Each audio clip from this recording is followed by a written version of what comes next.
So, Ranjit Sharma ji, what do you want to say?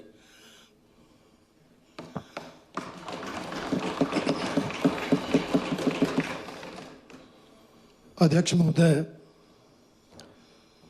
वर्तमान कांग्रेस सरकार इस वर्ष होने वाले पंचायती राज संस्थाओं के चुनाव को लगातार टालने का प्रयास कर रही है। हम सब जानते हैं कि ये चुनाव दिसंबर 2025 के अंत में या जनवरी 2026 के शुरू में होने थे और सरकार ने उन चुनावों को टालने के लिए पहले इलेक्शन कमीशन से टकराव लिया। इलेक्शन कमीशन के दिशा निर्देशों का पालन प्रशासन को नहीं करने दिया, चाहे वो वोटर लिस्टों को कलेक्ट करने की बात थी, चाहे रोस्टर जारी करने की बात थी, चाहे इलेक्शन मटेरियल कलेक्ट करने की बात थी। हर जगह सरकार ने एडमिनिस्ट्रेशन को चुनाव आयोग के साथ सहयोग करने से रोका है और उसके बाद 8 अक्टूबर को डिजास्टर एक्ट लगाकर इस चुनाव को टालने की कोशिश की और इन चुनाव को अपनी तरफ से अनिश्चितकालीन समय तक स्थगित कर दिया। और अध्यक्ष महोदय, सरकार ने ये जो एक्ट लगाया, डिजास्टर एक्ट, उस एक्ट का बहाना लेकर चुनाव टाले, परंतु उस डिजास्टर एक्ट की सूचना जिस तरह से डिजास्टर मैनेजमेंट कमेटी के चेयरमैन कार्यवाहक चीफ सेक्रेटरी जी ने चुनाव आयोग को दी, वो भी अपने आप में एक संवैधानिक संकट की बात थी। चुनाव आयोग संवैधानिक संस्था है और डिजास्टर मैनेजमेंट सेल एक पार्लियामेंट द्वारा गठित सेल है। इसलिए डिजास्टर जो चीफ सेक्रेटरी, जो चेयरमैन है, वो डायरेक्ट नहीं कर सकते थे, परंतु सरकार ने ऐसा करने के लिए उनको बाध्य किया और उस समय भी संवैधानिक संकट खड़ा हुआ, जिसको लेकर कुछ लोग अदालत में गए। माननीय हाई कोर्ट ने निर्णय दिया कि अब देरी हो गई है तो इन चुनाव को अप्रैल 2026 में करवाया जाए। हाँ जी, अभी वो सुप्रीम कोर्ट है। हाई कोर्ट ने कहा 30 अप्रैल 2026 से पहले। ये राजनीति नहीं है। राजनीति में बोलूंगा तब तो आप बैठना मुश्किल होगा। ये तो फैक्ट्स है, ये तो फैक्ट्स है कि 30 अप्रैल 2026 से पहले आपको चुनाव कराने के निर्देश हाई कोर्ट ने दिए, परंतु वो निर्णय आने के बाद भी जो माननीय मुख्यमंत्री जी की स्टेटमेंट थी, वो माननीय हाई कोर्ट का भी अपमान था। इन्होंने कहा शायद हाई कोर्ट में डिजास्टर एक्ट को समझा नहीं गया, रणधीर जी, उसकी क्लैरिफिकेशन लेनी है। रणधीर जी, 67 जो आपने दिया है, आप सिर्फ उस पर ही कन्फाइन करो। उसी पर आ रहा हूं सर। जो कोर्ट्स की प्रोनाउंसमेंट्स हैं, whether it is a high court और the supreme court, that is in the public domain. Related है सर, ये रिलेटेड है, that is already in the public ये डोमेन। रिलेटेड है sir. So need not to refer चलो those judgements. छोड़ देता हूं सर, छोड़ देता हूं। परंतु ये तो सच्चाई है। आप जो 67 लाए हैं, मतलब आप इसके पीछे क्या जो है, वहीं आ रहा हूं सर। मैं भूमिका बांध रहा हूं अभी तो। भूमिका पे छोड़ो पर मैं भूमिका बांध के ही बताऊंगा भूमिका छोड़ो सर, भूमिका बनाकर ही बताऊंगा। नेकी आप जी, सब्जेक्ट मैटर पर आ नेकी जाओ। जी, आप बजट पर बोलते बोलते संघ पर बोलने लग जाते हैं। मैं तो पंचायती राज चलिए संस्थाओं के प्लीज चुनाव पर प्लीज बोल रहा हूं। प्लीज प्लीज आपको बोलने का क्या अधिकार है? चलिए खुद क्या बोलते हो? नेकी जी प्लीज, आप 67 पर आओ। अध्यक्ष महोदय, लेट मी डिसाइड। पर यह भी सच्चाई है कि हाई कोर्ट के निर्णय के बाद प्रदेश सरकार इन चुनाव को रुकवाने के लिए सुप्रीम कोर्ट गई। और आप यार बजट के सिवाय चुनाव तो हो रहे हैं। मैं तो संस्थाओं के चुनाव पर भूमिका ना बंद हो ना। रणधीर जी प्लीज, आ गया सर, एक लाइन हाँ, बस बोलो बोलो आप जल्दी से। हाँ मैं I am trying that he should come to the 67। अब चलिए सर चलिए, come to the in a lighter way, let us discuss this, accept और रिजेक्ट। अब सर नेगी जी कहते हैं कि सच कड़वा होता है। चलिए चलिए अब ये कितना कड़वा है अब पता लग रहा है। चलिए। तो सर सुप्रीम कोर्ट में सरकार गई, मंशा क्या थी चलो मैं उस पर नहीं बोलता, आप कहेंगे राजनीति बोल, परंतु सुप्रीम कोर्ट ने कहा आप 31 मई से पहले चुनाव करवाइए और 31 मार्च से पहले सारी फॉर्मेलिटीज पूरी करिए रोस्टर जारी करने के समेत। इसमें कोई दो राय है? उसके बाद अध्यक्ष महोदय, हिमाचल सरकार के पंचायती राज विभाग ने उस रीऑर्गेनाइजेशन ऑफ पंचायत का प्रोसेस शुरू कर दिया जो खुद ही कुछ महीने पहले डेफर किया था। कोई नियम नहीं रीऑर्गेनाइजेशन के, कोई प्रावधान नहीं। जहां कांग्रेस सरकार के लोगों को, कर्णधारों को, विधायकों को, मंत्रियों को लगा वहां पंचायतें बना दी। सर पंचायतों के चुनाव पर आ रहा हूं, रीऑर्गेनाइजेशन होगी तभी रोस्टर लगा। अब आ गया, बिल्कुल आ गया, बिल्कुल सर। और रीऑर्गेनाइजेशन रणधीर जी, नेकी जी रीऑर्गेनाइजेशन होगी तभी रोस्टर आएगा। तकलीफ रणधीर क्या है जी, आपको? रणधीर जी, मंत्री जी सर अब मैं बात करता हूं रोस्टर की। नहीं नहीं रोस्टर नहीं, ये जो जो तो रोस्टर आपने, ही तो प्रभावित हुआ है, चलो ना, आपने जो ये डिस्क्रिप्शन, रोस्टर ही तो प्रभावित हुआ है। जो आपने डिस्क्रिप्शन जो डिप्टी कमिश्नर्स को 5% चेंज की दी है उस पर आओ आप जल्दी सर से। उसी पर आ रहा हूं, पर बैकग्राउंड तो बतानी नहीं पड़ेगी। नहीं जरूरत ही नहीं है उसको, तो जब ये तो बताना तो जब पड़ेगा। डिस्कस होगी तब। अब कैसे अलाउ होना, चिट्ठी अब जाऊंगा। कैसे अलाउ होना? नहीं नहीं अभी ये लॉ थोड़ी हुआ, अभी तो मैं 67 पर आप क्या बोलना चाह रहे, मैं उसका डिसीजन दे रहा हूँ। सर हमने तो सोना, आपने अलाउ कर दिया। ना ना ना ना, तो सर ठीक है निकी, आप जो बोल रहे हैं कि ठीक है, आपने गलतफहमी दूर कर दी, आपका धन्यवाद।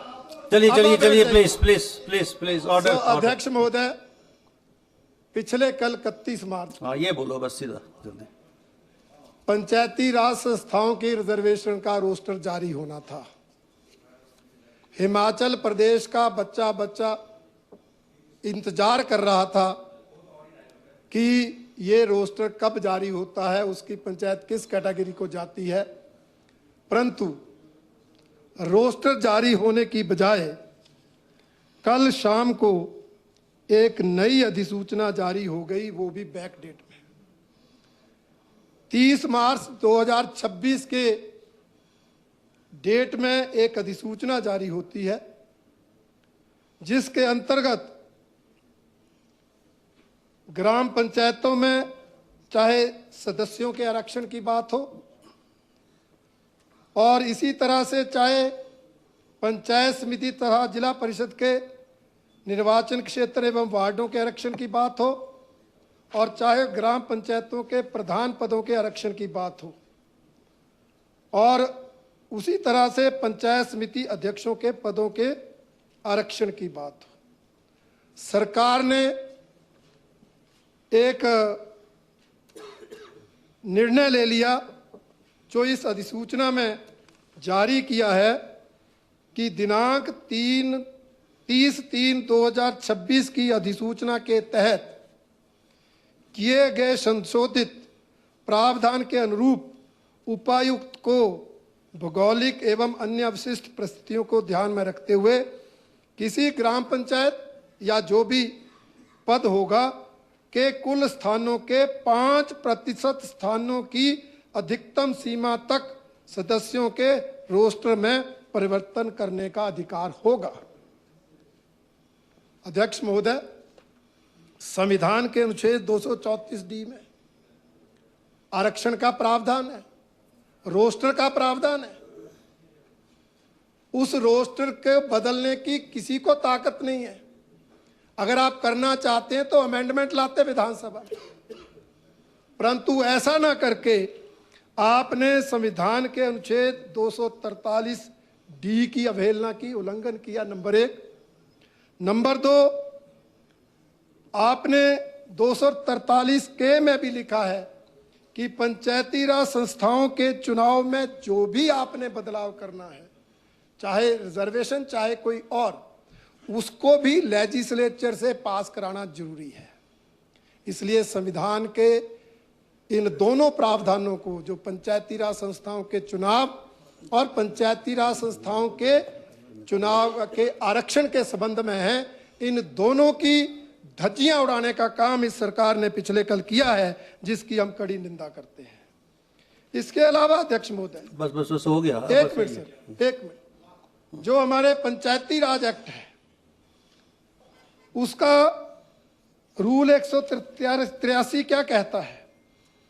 The state government may by notification in the official gazette and in consultation with the state election commission make rules for the composition of panchayat, conducting the election, issue of symbols and all matters relating to it. इन्होंने कुछ समय पहले निर्णय ले लिया, दो बार पंचायतें reserve है वो अनरिजर्व हो। ना इलेक्शन कमीशन को विश्वास में लिया, ना जनता को। वो तो खत्म है, वो तो दैट इज खत्म है। अब इसके बारे में भी इलेक्शन कमीशन से कोई जो है इन्होंने सलाह नहीं की, कोई मशवरा नहीं किया। इसके अलावा सर आगे आपका नहीं sir subject act, Panchayati Raj act एक बात और कहता है, Panchayati Raj all rules shall be subject to the condition of previous publications. अगर कैबिनेट ने रूल्स में अमेंडमेंट करनी है तो वो अमेंडमेंट करके पब्लिसाइज करेगी, लोगों के ऑब्जेक्शन आएंगे, उसके बाद फाइनल नोटिफिकेशन होगी। ऐसा भी कुछ नहीं किया गया। रात के अंधेरे में 10 बजे रोटेशन से कैबिनेट से फाइल अप्रूव करा के अधिकारियों को रात को बुलाकर, जिन अधिकारियों को रात को निपटने की बात कर रहे थे, उन अधिकारियों को रात को बुलाकर ये तानाशाही पूर्ण जो है ये अधिसूचना जारी हुई है, जिसकी हम कड़ी निंदा करते हैं। ये पंचायती राज एक्ट के प्रावधानों के भी खिलाफ है, संविधान के अनुच्छेद 234 की भी उल्लंघना करते हैं, और इससे जो मूल भावना रिजर्वेशन रोस्टर की थी वो भी जो है वो पूरी नहीं होती, उसमें भी विघ्न पड़ने वाले हैं। इसलिए अध्यक्ष महोदय, हमारा आपसे आग्रह है कि नियम 67 में इस पर चर्चा लगाई जाए।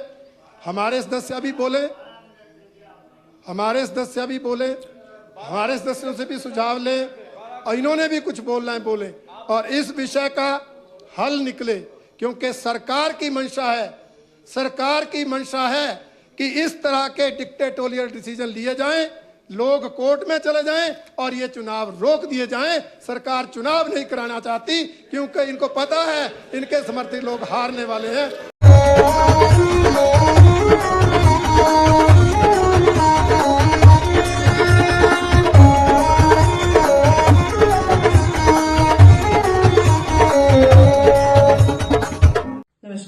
मैं Alka Bhardwaj, principal Gurukul international school Kunihar.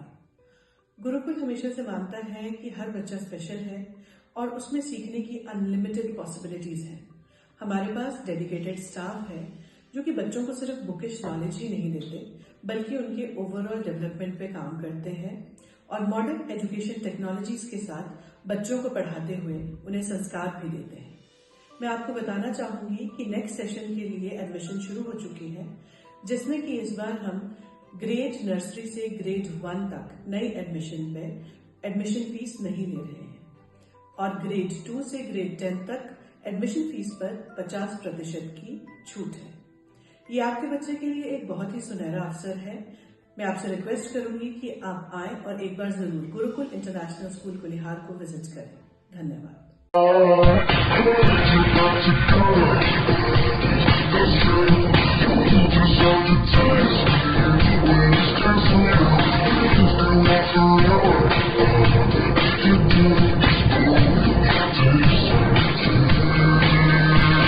Looking for a school that shapes not just students but future leaders? Welcome to Kasoli International Public School, a world-class residential institution where learning goes beyond classrooms. With a strong academic foundation, an advanced curriculum, and excellence in sports and co-curricular activities, we focus on complete development. Nutritious food, a safe boarding environment, and experienced teachers living on campus ensure constant care, discipline, and guidance. Enroll your child at Kasoli International Public School today. Admissions are now open. Give your child the future they truly deserve. Thank you.